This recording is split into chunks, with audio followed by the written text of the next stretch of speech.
সমুদ্রের ঢেউ যেমন অনন্ত, মানুষের আশা ও স্বপ্ন তেমন অনন্ত। সেই আশা আকাঙ্ক্ষা স্বপ্নগুলিকে ত্যাগ করতে পারলে তার মধ্যে যে পরম শান্তি আসে। আজ সেই রকম এক কবিতা শোনাবো। কবিতার নাম সান্ত্বনা। নীল আকাশের মতো সীমাহীন আশা নিয়ে একা একা দাঁড়িয়ে রই জনশূন্য নদীর তীরে।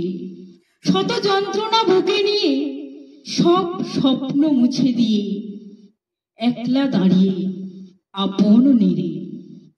আর কোনো কষ্ট নেই, দুঃখ নেই, নেই কোনো যন্ত্রণা। আজ মনে অনেক সান্ত্বনা। আমি আজ খুব খুশি, আর অহরাত্র ফেলি না দীর্ঘশ্বাস। এখন ঠিক ঠিক ভাবে চলছে শ্বাস প্রশ্বাস। একদিন ভেবেছিলাম কেন যে জম নেয় না আমাকে।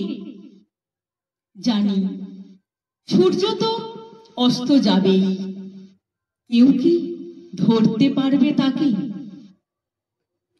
আকাশের কোল থেকে যতদিন চন্দ্র সূর্য উঠবে, ভালো মন্দ সত্য মিথ্যাকে নিয়ে বিচার সভাতেই সকলের বিচার হবে। আমার এই স্বরচিত কবিতাটি যদি আপনাদের ভালো লেগে থাকে তাহলে অবশ্যই একটি সাবস্ক্রাইব করে চ্যানেলটিকে এগিয়ে নিয়ে যেতে সাহায্য করবেন।